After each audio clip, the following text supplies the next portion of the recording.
Mi nombre es Wilson Galvis, yo soy residente de neurocirugía de tercer año. Entonces, como es costumbre, hoy martes nos corresponde la charla de columna. Entonces, para empezar, vamos a empezar con la discusión de un caso clínico. Entonces, este paciente, un masculino de 17 años que no tenía antecedentes de importancia, ingresó por 24 horas de evolución de un traumatismo múltiple en un accidente de tránsito al ser eyectado desde una motocicleta. Cuando ingresó al examen físico, lo hallamos con un Glasgow de 15, estaba isocórico, sin ningún déficit de pares craneanos, movilizaba las 4 extremidades, pues en general no tenía ningún déficit, solamente refería a un dolor cervical intenso. Entonces ya con ese cuadro clínico, los R1, me gustaría preguntarles qué otros datos interrogaría, qué enfoque de diagnóstico inicial harían y qué imágenes solicitarían. Bueno, pues es un paciente joven, politrauma, con cinemática de alta energía. Ya vimos pues que como que no hay datos de que tuviera un TEC, tiene un Glasgow de 15, no hay reporte de pérdida de la conciencia. Y tiene criterios canadienses para TAC de columna cervical. Entonces le pedirían un TAC, listo. Entonces, esta es la tomografía que inicialmente se le solicitó.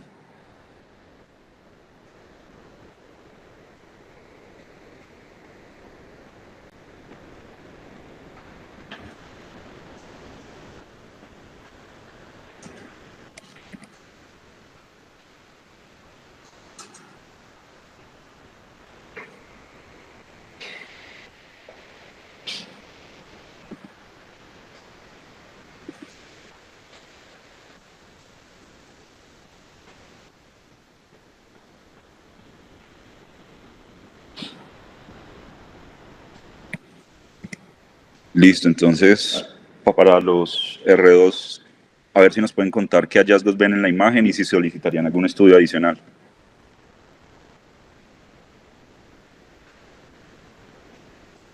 Buenos días. En la imagen lo que se ve de importante son dos cosas. Primero, a nivel de C1 se ve una fractura que compromete tanto el arco anterior como el arco posterior.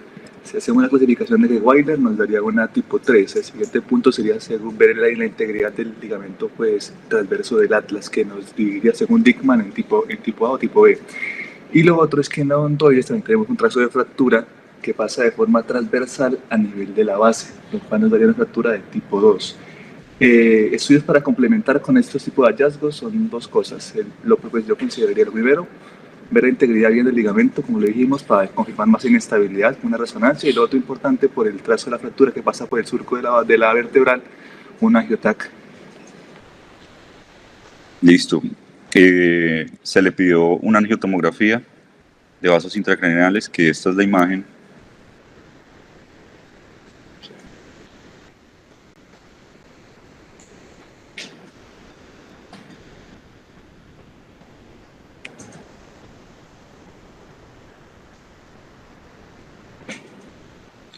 Entonces, con esa imagen, no le hicimos resonancia, con esa imagen, ¿tendrían alguna consideración y propondrían algún manejo, algún otro residente?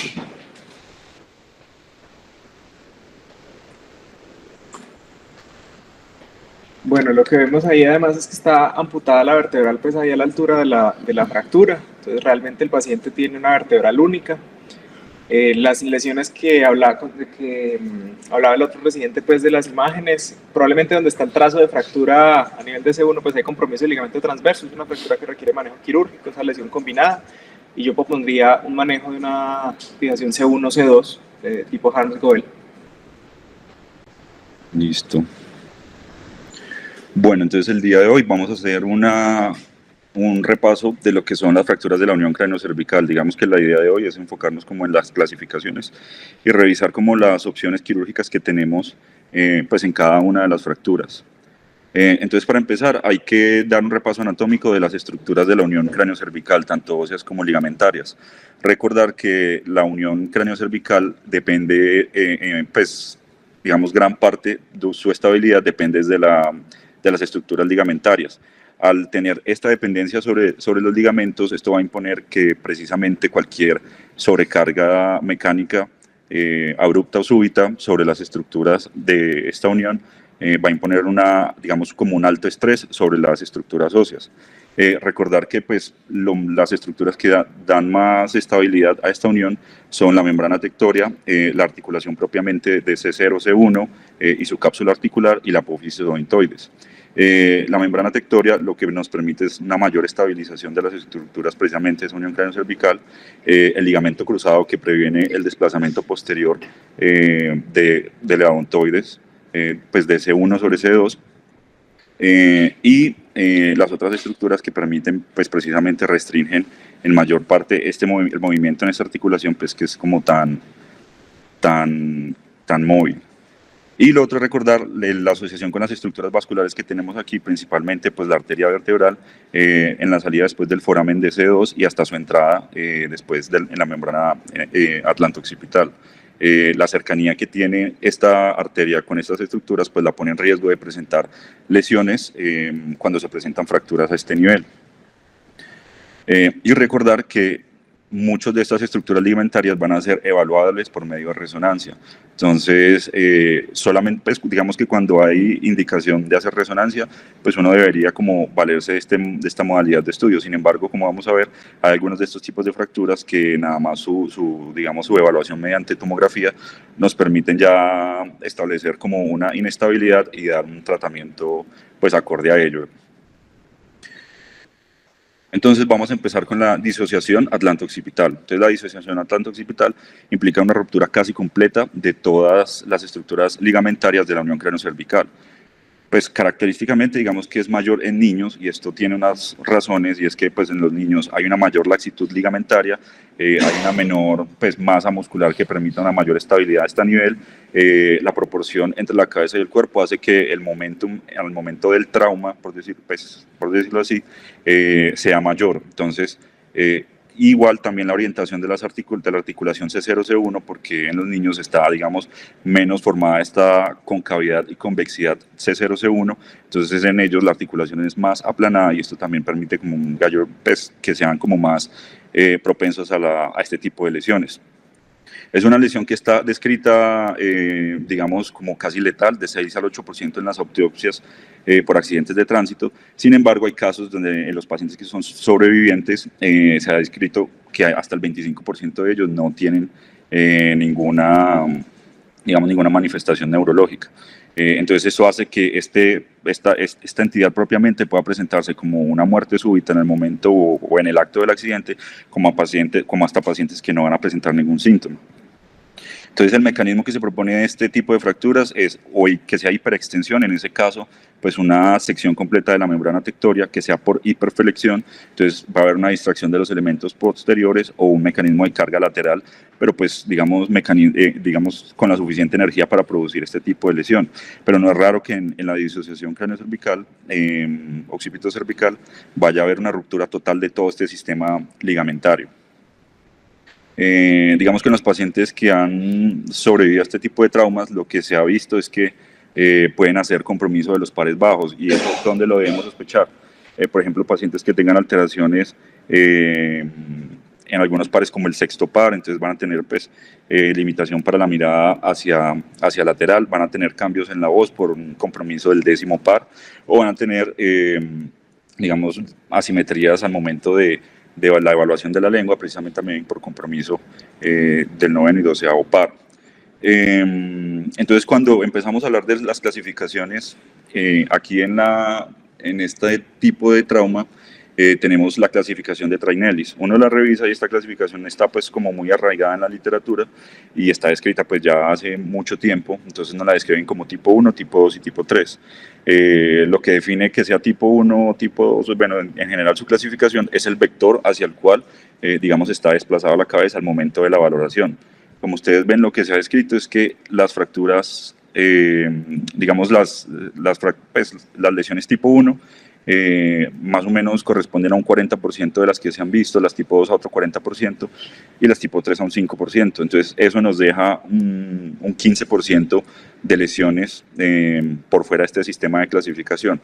Por lo mismo, por lo que ha sido, digamos, como algo discutido, pues realmente la utilidad de esta clasificación, más allá de solamente mostrarnos el momento, pues la dirección del desplazamiento de la cabeza al momento del examen, y es también por el hecho por ejemplo, de que como prácticamente en estas lesiones la cabeza está flotante, no hay forma de saber si realmente es otro tipo de lesión que al momento de hacer el examen se redujo o pasó a ser otro tipo de lesión. Además de que esta clasificación realmente no nos dice mucho de pues, qué hacer con cada una de estas lesiones en cuanto a la toma de decisiones y manejo quirúrgico. Entonces, ¿cómo se diagnostica? Hace rato, digamos que hay una serie de mediciones que se han descrito en la literatura, precisamente para establecer cuándo es normal y cuándo ya es anormal esta relación de la articulación C0, C1. Entonces, entre ellos tenemos, por ejemplo, algunos de estos que son como los más mencionados en la literatura. Entonces, la razón de Powers, que es la relación entre el bastion con la cara posterior de C1 y entre el opistion y el arco anterior de C1. Entonces, si esa relación pues, está por encima de 1, nos sugiere una disociación atlanto-occipital con una sensibilidad pues, que no es muy buena. Otro de estas mediciones son las líneas X, que también nos dicen lo mismo. Entonces, una medición desde el bastion hasta la cara posterior del axis y el opistion hacia la cara posterior del cuerpo de la odontoides, del cuerpo de C2. Esta también pues, se ha descrito que tiene una sensibilidad del 20%. Este que es el método de Hooley nos dice que una relación entre la punta de la odontoides con el bastion mayor a 10 milímetros nos habla también de una posibilidad de una disociación atlanto-occipital con una sensibilidad pues, que es alrededor del 50 al 60%. O las líneas de Harris, que en algunos casos, dependiendo de donde uno lo lea, nos dice que esta relación entre el bastion y la punta de la odontoides o el bastion y una línea trazada por toda la cara posterior del cuerpo y de la odontoides, medido en este eje vertical, esta distancia mayor o menor a 4 milímetros también nos sugiere la lesión, pues una lesión pues una disociación atlanto-occipital, pero con una sensibilidad realmente no muy buena, hasta del 50%. Entonces, cuando uno se pone a buscar un poco más acerca de este tipo de, pues esta lesión que puede ser hasta tan letal, y que en muchos casos uno encuentra que no es que hayan muchos casos descritos, pues resulta que sí los hay, y de hecho ya se han establecido estudios para evaluar pues ante una lesión que puede ser tan letal y que no se debe pasar pues por desapercibida, qué elementos en la imagen nosotros podemos evaluar como para tener más certeza al momento de hacer el diagnóstico de este tipo de lesión. Entonces, por ejemplo, este artículo publicado en el 2007 por Pang, precisamente él evaluó pues, en la población pediátrica 89 pacientes sin disociación atlanto-occipital y 16 pacientes con con otros criterios radiológicos de disociación atlanto-occipital. Entonces él lo que hacía es aplicar esos otros criterios radiodiagnósticos contra este otro que había sido ya como, digámoslo, mencionado en la literatura, pero sin una adecuada pues, estudio como para ver su poder diagnóstico, que era la medición de este intervalo C0, C1. Entonces, lo que ellos hicieron fue comparar en los pacientes que sí tenían, pues que finalmente sí tenían el diagnóstico, este hallazgo con respecto a los otros que les mencioné, para ver pues cuál finalmente representaba una mejor herramienta diagnóstica. Entonces, lo que ellos encontraron es que digamos que la medición en el espacio C0, C1, mayor a 4 milímetros en la población pediátrica tiene un 100% de sensibilidad para el diagnóstico de una disociación atlanto-occipital. Pero digamos que la característica es que esta medición, lo ideal es hacerla en las dos articulaciones y en los planos sagital y coronal. Eso significa que hay que hacer, son 8 mediciones en cada plano, o sea, son 16 mediciones. La metodología para hacer adecuadamente esta medición es sacar un promedio entre los 16. Ellos mencionan que eso puede ser un poco complicado pues, aplicarla en la práctica diaria, pero ante una lesión que puede llegar a ser tan letal, pues lo que vale la pena tomarse el tiempo para hacer adecuadamente esta medición.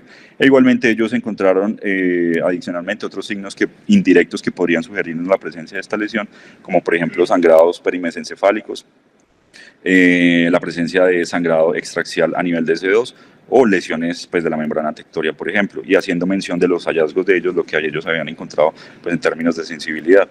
Y en la población adulta, digamos que también hay un estudio que también hizo lo mismo para establecer pues, la sensibilidad de los hallazgos radiológicos. Y debido a precisamente ese buen poder diagnóstico que tenía en la población pediátrica, pues ellos lo que en este estudio descrito por Eduardo Martínez del Campo, lo que ellos hicieron fue ver esos mismos criterios pero en los pacientes adultos, y acá determinaron que ese valor corresponde a 1.5, es decir, si hacemos las mismas mediciones, las sumamos y sacamos una media entre las 16 mediciones, si el valor es 1.5, lo que ellos encontraron es que esto implicaba una sensibilidad del 100% con una tasa de falsos negativos del 0%. Ellos lo evaluaron con otros puntos de corte, pero encontraron que pues había una pérdida de la sensibilidad. Entonces, este es un valor que previamente en la literatura estaba siendo discutido, pero en este estudio, pues, digamos que con estos pacientes ellos no lo fijan en 1.5 como para tenerlo en cuenta. Entonces, ¿cuál es el manejo de este tipo de lesiones? La fijación occipitocervical. Entonces, digamos que la idea no es revisar en detalle la técnica quirúrgica, sino hablar algunas generalidades sobre el manejo de cada una de estas fracturas pues, que vamos a mencionar. Entonces, la fijación occipitocervical, que corresponde a la fijación de una placa pues, en la porción escamosa del occipital, y fijarlo con unas barras y un sistema de tornillos AC1 y C2, haciendo una fusión de estos. La idea es que estableciendo esta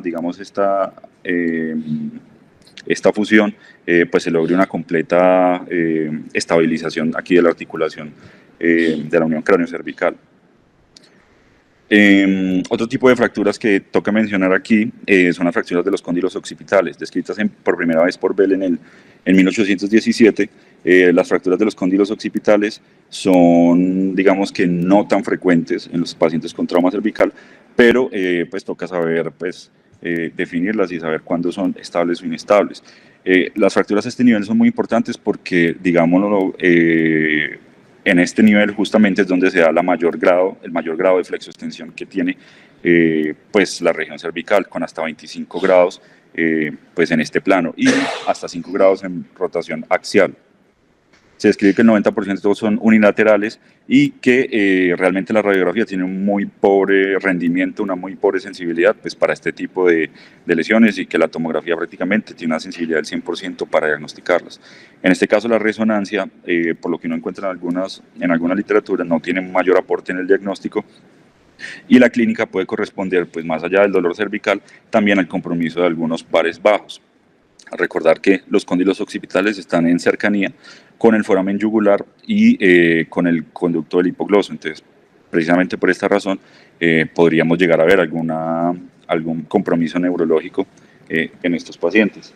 La clasificación descrita clásicamente fue la clasificación de Anderson y Montesano, que la describían de esta forma: una fractura conminuta a nivel de la unión con el ligamento alar, esto por un mecanismo de carga axial, una fractura no desplazada y que también, digámoslo, una extensión de una fractura de base de cráneo hacia el cóndilo occipital, esto por un mecanismo directo, o una fractura por avulsión del cóndilo occipital, y este por un mecanismo de rotación forzada.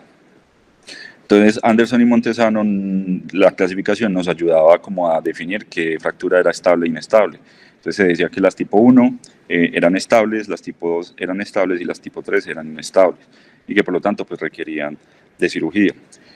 Tiempo después apareció la clasificación de Tully, que también quería como aportar en el manejo de estos pacientes, y lo que finalmente hizo la clasificación de Tully fue decirnos también, pues adicionalmente al patrón de fractura que tenían estos pacientes, nos daba como unos datos sobre lo que se definía como inestabilidad a este nivel, que eran pues todos estos, además de que aportaba el estado por medio de resonancia de algún compromiso ligamentario.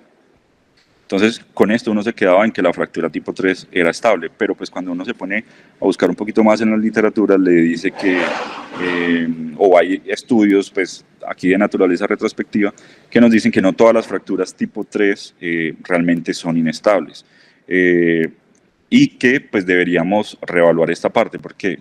Porque digamos que los pacientes con fracturas de los cóndilos occipitales y la disociación atlanto-occipital son pacientes que uno podría decir que se mueven en un espectro de lesión de la unión pues, atlanto-occipital.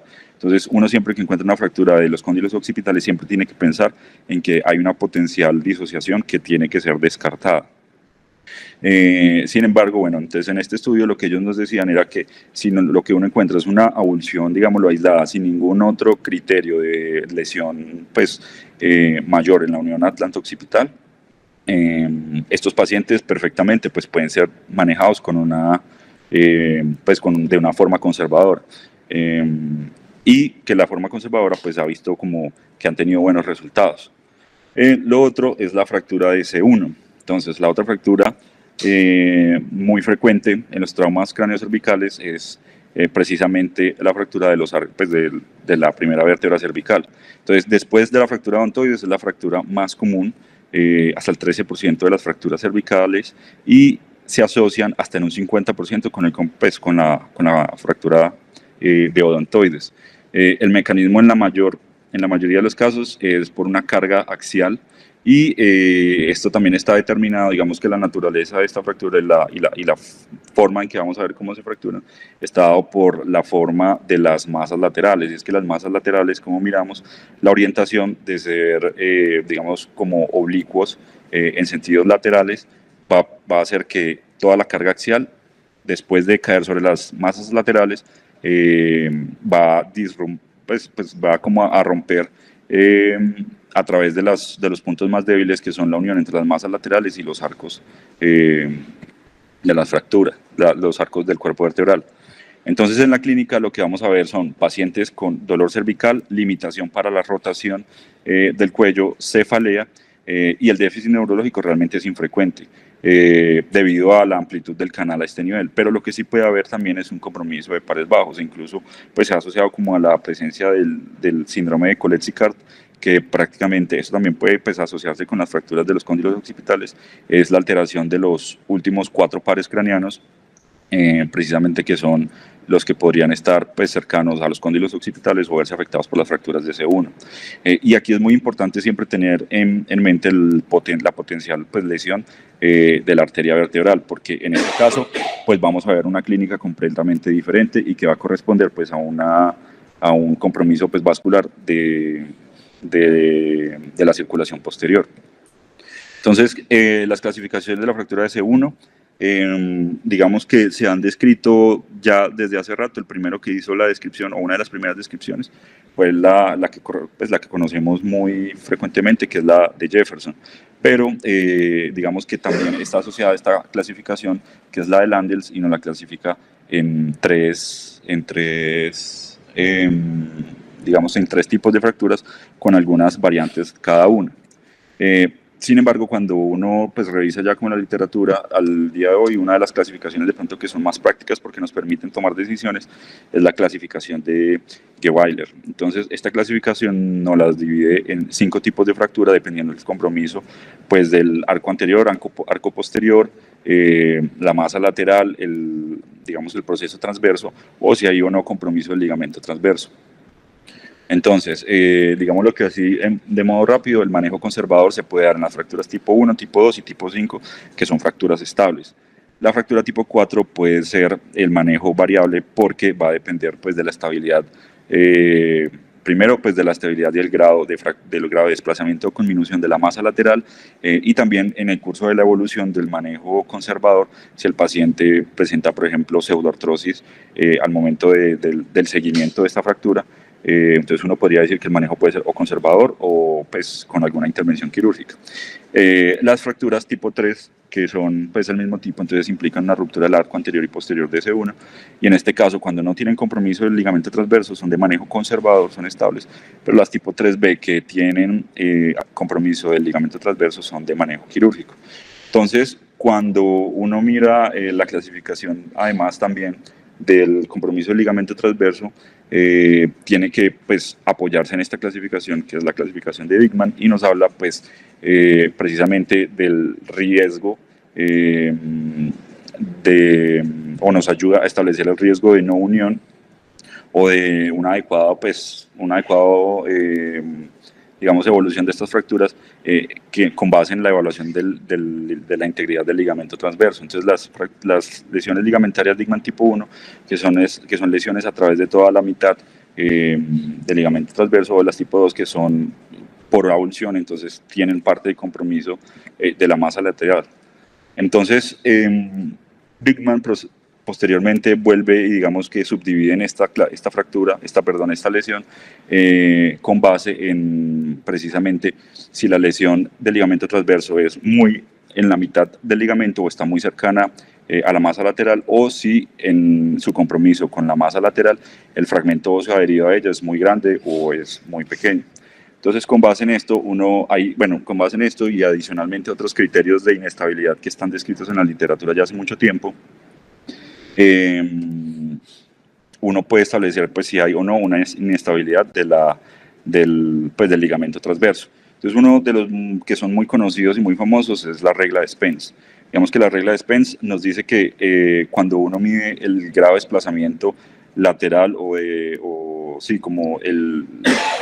la medición entre el borde lateral de la masa lateral de C1 sobre C2, si la medición entre ellos dos nos da más de 6.9, esto es altamente sugestivo pues, de una incompetencia del ligamento transverso. Sin embargo, cuando uno pues, revisa ya más en detalle esta descripción, realmente encuentra que al momento de la descripción pues hubieron como muchas cosas que hacen dudar realmente de la utilidad de esta medición, y es que, por ejemplo, en la descripción original de Spence, esta medición se hizo primero pues en cadáveres, y segundo, Heller, unos 20 años después de que se hizo la primera descripción por Spence, nos dice que este valor de 6.9 no es del todo exacto, y lo que realmente y que deberíamos ampliar este valor hasta 8 milímetros, porque en la descripción original no se tomó en cuenta el grado de, digámoslo, como de artificio que produce la imagen de radiografías en la proyección antero-posterior. Entonces, que realmente este valor debería ser pues, más alto, y aún así, pues estos son, digamos, mediciones que se hicieron en radiografía, pues que sabemos que no va a tener la misma precisión que una tomografía. Otro criterio que también está muy descrito en la literatura es el intervalo atlanto-odontoideo. Entonces, si este tiene un valor mayor a 3 milímetros, también nos habla de una inestabilidad C1, C2, o pues precisamente ese mismo intervalo, pero medido en el plano coronal, con un valor mayor a 3 milímetros, también nos puede hablar de una incompetencia del ligamento transverso. Entonces, algunos ejemplos de cómo se vería pues, en una resonancia la lesión del ligamento transverso. Importante siempre la evaluación de estos cuando queden dudas de que puede haber una lesión de pues en la resonancia. Entonces, ¿cómo es el manejo de las fracturas de C1? Puede ser manejo quirúrgico o manejo conservador. Como para dar un repaso somero sobre el manejo conservador, tenemos que algunas de estas fracturas, las que son estables, las podemos manejar en algunos casos con collares cervicales blandos o con unas ortesis más rígidas, dependiendo pues cuál es el tipo que vamos a manejar. Hay otros que son, digamos, hay otras modalidades de manejo conservador un poco más invasivas, como son el uso del halo chaleco o las ortesis tipo SOMI. Y propiamente el manejo de las fracturas de C1, digamos que tenemos dos opciones. Una, que digamos que está cobrando como más fuerza, es la osteosíntesis de C1. Entonces, la osteosíntesis de C1 implica en pacientes que tengan pues una fractura de C1 con una lesión del ligamento transverso Dickmann tipo 2, estos pacientes van a ser susceptibles, pues van a tener un trazo favorable para hacer una osteosíntesis de C1. Entonces, lo que se utiliza es colocar los tornillos a masas laterales con un conector transverso e intentar hacer reducción de esa fractura. Esto ha mostrado que, por ejemplo, estos pacientes tratados de esta forma, en seguimientos pues, radiológicos, se encuentra que tienen una buena, como una buena tasa de unión y digamos en términos de dolor y funcionalidad, pues les va muy bien. Entonces, esta es una de las opciones de manejo que tenemos para las fracturas de C1. Otra de las opciones es la fijación C1-C2. Entonces, la fijación C1-C2, digamos que clásicamente están descritos dos técnicas, aunque pues pueden haber más dependiendo de la ubicación que utilicemos para colocar los tornillos, pero clásicamente lo que uno encuentra en alguna literatura es la técnica la técnica de Harms y la técnica ¿cómo es que se llama? De Goerl, sí. Entonces ambos son opciones, pero la que uno mira que más frecuentemente se utiliza es la técnica de Harms, que implica pues la colocación de tornillos en C1 y C2 unidos por una barra transversa, barras laterales. Entonces, el manejo de las fracturas de C1, digamos que uno podría resumirlo en este algoritmo, y es, pues con base en la clasificación de Geweiler, le dice a uno, dependiendo del tipo de fractura, si el manejo es conservador, si el manejo, pues hay que hacer otras consideraciones, o si de entrada del manejo, pues hay que pensar, es el manejo quirúrgico. Entonces, como ya les había dicho, fracturas tipo 1, 2 y 5 son de manejo conservador. La fractura tipo 4, pues dependiendo algunas consideraciones y de la evaluación del trazo de fractura, podrían ser de manejo conservador inicialmente. Y en las fracturas tipo 3, sí, cuando hay pues, compromiso del ligamento transverso, casi siempre van a ser de manejo quirúrgico. Entonces acá hay que considerar si lo que se hace es una osteosíntesis de C1 o si lo que se hace es una fusión C1-C2. Sin embargo, pues hay literatura reciente que está empezando a evaluar precisamente estos dos modos de tratamiento de las fracturas de C1, y cada vez hay como más, digamos, soporte a utilizar más que todo la osteosíntesis de C1. Entonces, es un estudio que encontré que me pareció interesante, prospectivo, con un seguimiento a 5 años de 52 pacientes que los dividió en 2 grupos. Entonces, lo que ellos hicieron fue a unos pacientes les hicieron fijación C1, C2 y a los otros solo osteosíntesis de C1. Y lo que ellos evaluaron pues fueron desenlaces funcionales en un seguimiento a 5 años, también desenlaces en cuanto a dolor. Lo que es llamativo de este estudio es que, por ejemplo, aquí al momento de describir las características de los grupos, ellos no hacen diferencia entre el compromiso del ligamento transverso, si es Dickmann tipo 1 o Dickmann tipo 2. Es decir, si lo que estaba previamente escrito en la literatura en cuanto a la competencia del ligamento transverso tiene algún impacto en cuanto a la utilidad de la osteosíntesis de C1.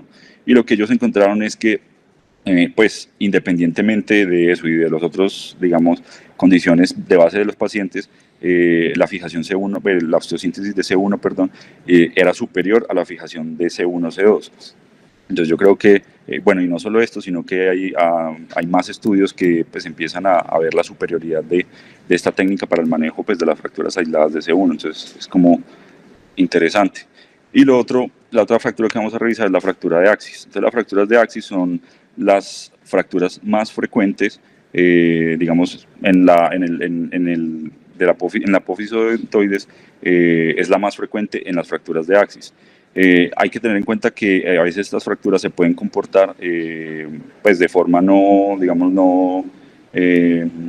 una forma diferente, que nos van a plantear algunos diagnósticos diferenciales, como por ejemplo la presencia de tumores, panus o oso odontoideo, dependiendo pues de la evolución de las mismas. Y digamos que el mecanismo va a estar dado por traumas de alta energía o baja energía, de acuerdo a las características del paciente, si son pacientes jóvenes o pacientes adultos.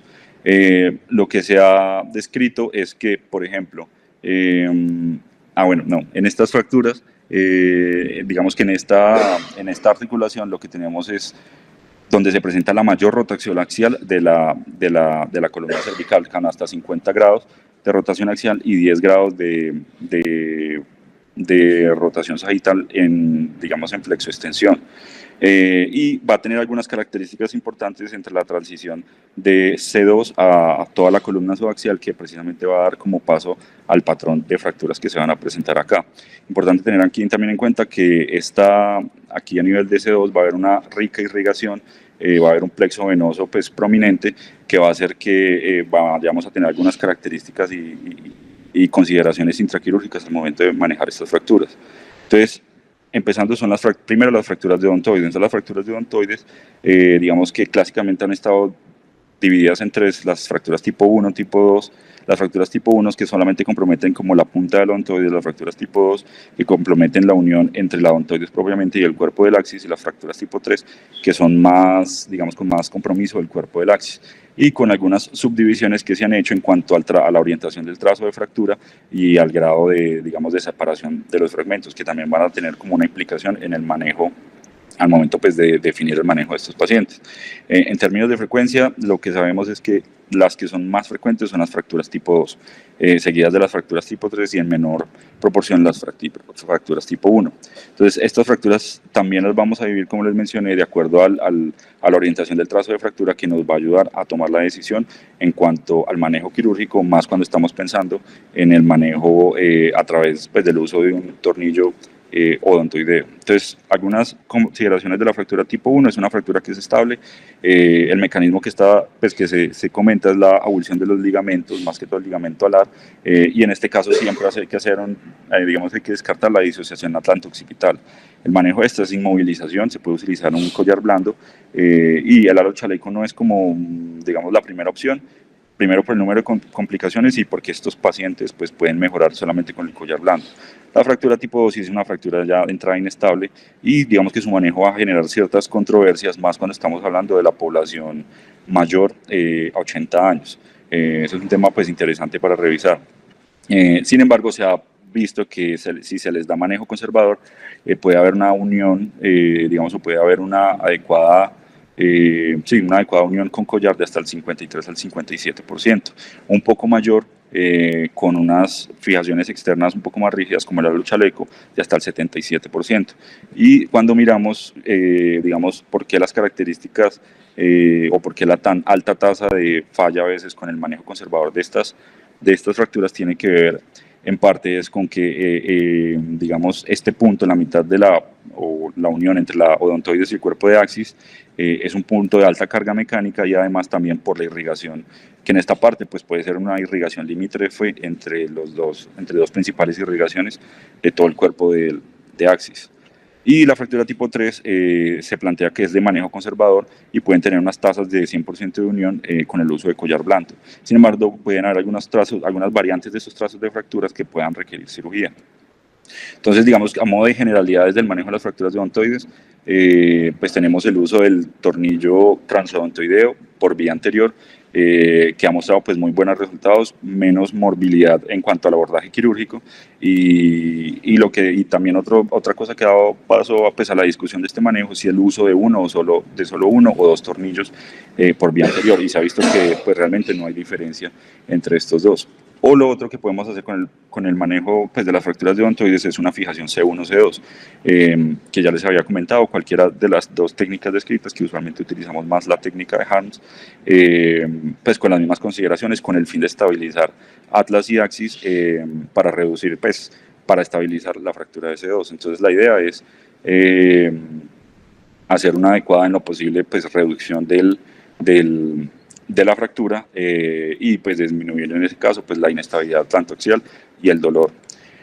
Digamos que las fracturas en los pacientes adultos mayores, eso puede dar paso pues como a una discusión completamente mayor y una charla aparte. Entonces, solamente como para hacer mención que ya hace mucho tiempo se ha descrito que en los pacientes adultos mayores, en los que se ve que pues, realmente la alta morbilidad de esos pacientes puede implicar un riesgo al momento de llevarlos en cirugía, se ha visto que realmente a estos pacientes es mejor con cirugía que con el uso de manejo conservador. Sin embargo, cuando revisamos, por ejemplo, estos resultados de estos estudios que han mostrado una superioridad del manejo quirúrgico, eso también está muy, digamos, dependientes de la edad en la que estamos viendo estos pacientes. A lo que me refiero es, por ejemplo, en los mayores de 65 años hasta los 85 años, lo que se ha visto es que el manejo quirúrgico puede ser pues, beneficioso en estos pacientes que previamente pues, son funcionales y que no tienen, digamos, como ni tantas morbilidades, ni tanta, digamos, pues como carga, pues morbilidad, mejor dicho.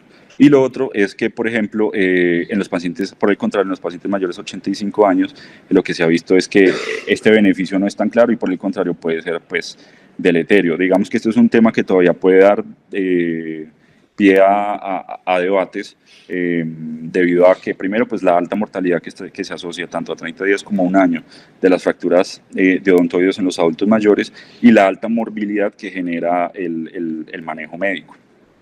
Lo que se ha visto es que en los mayores de 80 años pues hay una mortalidad digamos relativamente baja con el manejo quirúrgico intrahospitalario y el manejo conservador, la mortalidad pues puede pues, elevarse exponencialmente cuando se habla del manejo conservador. Y hoy en día se está planteando es más que todo pues perseguir en estos pacientes resultados funcionales más que resultados digamos los radiológicos. En este sentido estoy hablando es que pacientes que hacen unas no uniones estables que no son sintomáticos podrían beneficiarse de manejo médico a pesar, digamos con manejo conservador, a pesar de que no se vea una pues real consolidación de la fractura en los estudios radiológicos. Pues, como les digo, este tema pues realmente podría dar para una charla completa y pues no es la idea tanto como ahondar el día de hoy. Y ya para ir acabando, entonces la fractura de C2, que es la fractura de Hangman, entonces descrita como una espondilolistesis traumática de C2, descrita inicialmente en 1913. Y el mecanismo por el que se describió que puede ocurrir es por una desaceleración rápida. Entonces el mecanismo usualmente es una hiperextensión del cuello con algo de carga axial. Eso es lo que nos va a dar este patrón característico de fractura. Hay que ver que estas fracturas no están, en muchos casos no están, pues no se presentan de forma aislada y tienen, se acompañan de otros trazos de fracturas de la unión cráneo-cervical también. Entonces, inicialmente la clasificación de esta fractura fue dada por Effendi, pero modificada por Levine y Edwards después, y nos clasifica la fractura en 4 tipos, dependiendo pues del grado de separación del trazo de fractura y si presenta alguna angulación, la articulación C2, C3, además si presenta o no dislocación pues facetaria. Se dice, digamos que en general las fracturas tipo 1 y 2 pueden ser de manejo conservador, las fracturas tipo 2A pueden llegar a requerir inmovilización rígida externa y las fracturas tipo 3 pues van a ser inestables y quirúrgicas. Entonces, las fracturas de C2, además del manejo quirúrgico que pues ya les he venido mostrando, que son la fijación C1, C2 o la fijación occipito-cervical, otra vía de abordar estas fracturas es por vía anterior, por medio de la fusión anterior de C2 y C3. O pues incluso se ha hablado pues también de la fijación C1, C3 para la estabilización de estas fracturas. Entonces, cuando revisamos finalmente la suma de todas estas clasificaciones, digamos que esto ha dado paso como a finalmente desarrollar una clasificación que sea un poco más, digamos, como más útil en términos de que es más breve de evaluar, en que nos permite hacer y que va a incluir digamos, las características y el examen neurológico del paciente y que va a tomar en cuenta otras características de los pacientes como para ayudarnos a definir un manejo. Entonces, todas las clasificaciones prácticamente que hemos visto van a terminar en lo que hoy conocemos como pues, la clasificación de la AO, que precisamente va a agrupar todas esas clasificaciones previamente mencionadas y nos va a hacer esta tarea como más práctica. Entonces la clasificación de la AO nos divide estas fracturas en tipo A, tipo B y tipo C, dependiendo si tienen compromiso óseo, compromiso ligamentario o compromiso osteoligamentario, o si la fractura es francamente, pues tiene un mecanismo traslacional que nos lo va a clasificar como una fractura tipo C. Esto es muy importante porque este sistema de clasificación nos va a permitir hacer un adecuado manejo y en las fracturas, digamos en los trazos de fracturas donde van a haber como una incertidumbre sobre si ese paciente requiere cirugía o no, nos podemos apoyar precisamente en estos modificadores y en el estado neurológico del paciente que en otras clasificaciones pues no podíamos contar con ellas. Entonces, finalmente, para mostrar la resolución del caso clínico, que fue esta, entonces al paciente se le hizo una fijación C1, C2 y se le colocó un conector transverso. Con esto, pues digamos, buscando hacer como osteosíntesis de C1, porque el trazo de fractura siempre estaba como algo separado y logrando hacer pues también algo de reducción de la fractura de la odontoides. Y ya, eso es lo que tenía para hoy.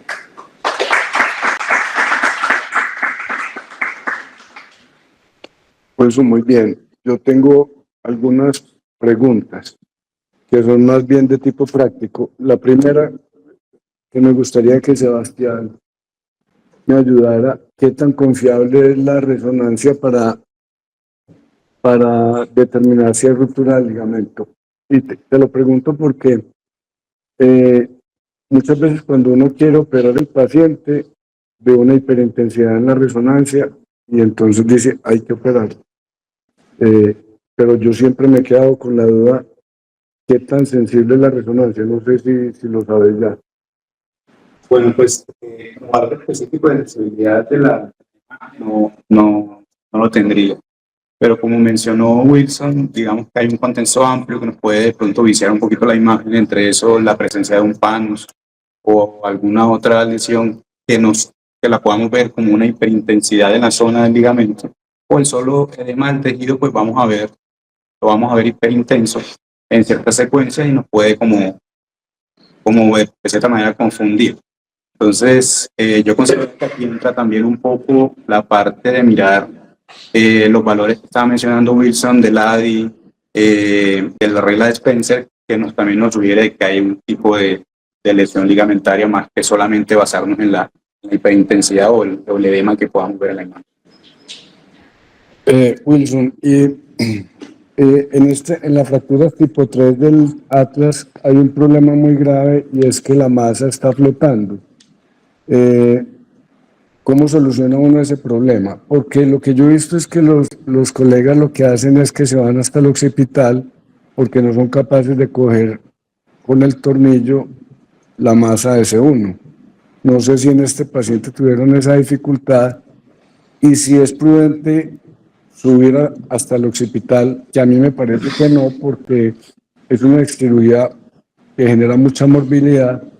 Yo más bien en esos casos preferiría poner el tornillo que dijiste, el de Orelud, que va desde C2 y atraviesa la articulación de C1. Es un tornillo que realmente no es difícil de colocar y te soluciona ese problema.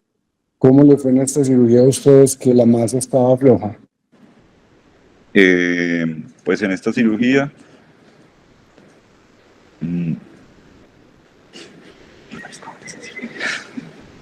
no, en esa cirugía sí, digamos que no hubo como mucha dificultad para, pues, no sé si era precisamente porque la fractura estaba como reciente, pero realmente no hubo como problemas para coger la masa lateral. Entonces, sin embargo, pues lo que uno mira es que, o lo que uno lee, es que las fracturas de la masa lateral de C1, que no tiene compromiso del ligamento transverso, uno lo que puede hacer pues es también utilizar una fijación como rígida externa. En este caso realmente no hubo como esa dificultad, no sé, igual la idea de la cirugía al momento de que se entró sí realmente fue hacer una fijación occipito-cervical. Esa fue la idea pues inicialmente, pero obviamente como usted dice, profe, pues la morbilidad que impone esa cirugía en un paciente de 17 años, pues inicialmente la idea era que si no se podía hacer, solamente como pues, pensando en reducir la fractura, tocaba occipito cervical. Afortunadamente se pudo, entonces yo creo que fue como cuestión de intraoperatorio. Yo pienso que a toda costa uno tiene que evitar una fusión occipito-cervical. Y lo último es que el plejo venoso es de muy difícil manejo en estas fracturas. En las últimas fracturas de odontoides que yo he hecho, he utilizado una técnica que me ha ido muy bien, y es que generalmente la fractura se reduce con la posición. Entonces, al usted colocar el paciente, ya se reduce la fractura. Entonces, lo que yo estoy haciendo ahora es que me concentro solamente en un lado y pongo los tornillos de ese lado y pongo la barra. Cuando tengo de ese lado, pues obviamente sangra mucho porque el plejo está activo, pero yo he visto que ya del otro lado, o sea, yo no hago nada del otro lado, empiezo, digamos, por el lado derecho. Entonces pongo los tornillos, la barra, y ya cuando me voy al otro lado, el sangrado es muy escaso. Es una cosa que he utilizado, que me ha dado buenos resultados en las últimas cirugías, pero que No sé si ha sido suerte o ha sido una buena técnica. Gustavo, contame vos qué haces con cuando tenés una masa flotante de C1 y no sos capaz de cogerla fácilmente. Nacho, buenos días, ¿cómo va todo? ¿Ahí me escucha? Hola Nacho, ¿ahí me escuchan?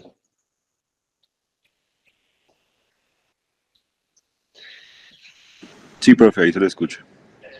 Nacho, no, inclusive recientemente tuvimos otro caso muy similar a ese con una dehiscencia del arco anterior y posterior de C1. La masa estaba luxada, la masa estaba luxada hacia adelante y hacia el lateral.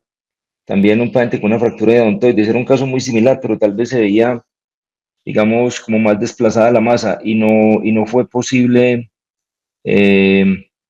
No fue posible acceder a la masa lateral de C1, entonces sí tuvimos que hacer una fijación occipitocervical. Yo creo que esa es como una de los pitfalls ahí o pitfalls de la fijación C1, C2 en los pacientes con fracturas inestables de C1. Yo creo que pues todo depende mucho cuando uno define hacer una fijación occipitocervical es realmente qué tanta inestabilidad ligamentaria tenga el paciente que justifique una fijación occipitocervical, porque sí, eso lo comentamos pues con mucha frecuencia en el servicio. Las fijaciones occipitocervicales tienen muy mala evolución, especialmente en pacientes jóvenes, o sea, generan mucha morbilidad funcional. Entonces, evitar una fijación occipitocervical en un paciente pues joven y viejo, porque pues, los viejos inclusive tienen más riesgo de caídas, tienen más apneas del sueño, tienen más disfagia, tienen una cantidad de cosas asociadas a la fijación occipitocervical que hacen que el resultado sea muy malo. Inclusive pues también es importante evitarlas. Pero no, yo creo que pues hay estrategias como para tener en cuenta no hay. Básicamente es disecar bien la masa lateral de C1, inclusive en un caso reciente sacrificamos la raíz de C2 tratando de buscar y de tener un poco más de acceso a la masa lateral de C1, pero fue imposible. Entonces, realmente ese es un limitante de la técnica quirúrgica. En algunos pacientes, digamos que antes de la cirugía, cuando uno hace una buena evaluación imagenológica, pues yo creo que el problema de la resonancia no es que la resonancia sea poco sensible o específica, sino que en trauma usualmente no pedimos las secuencias de resonancia que se necesitan para esto, pero realmente hay que pedir una resonancia con énfasis en la estructura ligamentaria de la unión occipitocervical, que bien hechas tienen muy buena sensibilidad y especificidad y pueden definir qué tan comprometidos están los ligamentos. Y de acuerdo a lo que se comentó inicialmente, pues hay artículos que hablan de si realmente el ligamento transverso importa en las fracturas de C1 y en algunos casos, pues en algunos artículos hablan como, y eso también lo comentó Wilson, como con la osteosíntesis de C1 en pacientes con lesión del ligamento transverso, únicamente cerrando el arco anterior de C1, y obviamente pues digamos que en pacientes que no tienen otras inestabilidades, que no tienen otras lesiones, que el ligamento apical está bueno, que los ligamentos alares están buenos, el ligamento transverso muy probablemente no tiene ninguna incidencia en la estabilidad C1, C2 y con la osteosíntesis de C1 puede ser suficiente. Entonces, bueno, no, pues yo creo que ya tenemos poco tiempo, pero la unión occipitocervical son fracturas que son de mucho análisis para poder tomar una buena decisión. Hay una cosa que a mí todavía me queda como inconclusa en las clasificaciones y es la conminución de los cuerpos de los cóndilos occipitales y la conminución de las masas laterales de C1. O sea, se habla mucho, pues, sí, claro, pues de signos de inestabilidad, todo se basa mucho en lesión ligamentaria, pero no se habla, por ejemplo, como en las fracturas tipo A, ¿cierto? O tipo A3 o tipo A4 de la columna cervical o toracolumbar, que potencialmente pueden ser inestables. Entonces, yo he visto pacientes que se tratan conservadoramente con fracturas muy conminutas de la masa lateral de C1 que terminan con deformidades muy graves y muy discapacitantes de la unión occipitocervical. No tengo más comentarios, Nacho, no sé si alguien más tiene. ¿Has tenido disociación occipitocervical? Sí, Nacho, nosotros hemos tenido ahí en el hospital, hemos tenido por ahí 2 o 3 casos, creo que el último que tuvimos fue hace por ahí 2 años, pues el último que sobrevivió, porque pues muchos obviamente, algunos muy probablemente pues, que hemos, digamos, que hemos tenido como impresión diagnóstica no sobreviven, pero sí tuvimos uno muy interesante hace como 2 años en que las imágenes no eran tan concluyentes y ahí echamos mano de la utilidad de la tracción intraoperatoria y la evaluación radiológica mediante tracción de la unión cervical para ver qué tanto se distrae la unión C1-C2, que es una estrategia que es importante para saber si el paciente realmente está disociado o no. Porque como comentó Wilson, pues aquí hay muchas estrategias y muchas mediciones, pero no todas, digamos que aparentemente pueden tener la suficiente sensibilidad y especificidad, aunque hablan pues que sí, o sea, si vos encontrás la distracción, pues obviamente el diagnóstico está hecho, pero si no encontrás la distracción, el paciente tiene hallazgos en la resonancia de lesión ligamentaria, es probable que la tracción, cuando tenés todavía una alta sospecha, la tracción intraoperatoria y la evaluación radiológica intraoperatoria para ver qué tanto se distrae C1, C0, C1 sea muy útil. Entonces, pero sí hemos tenido, Nacho, ahí algunos.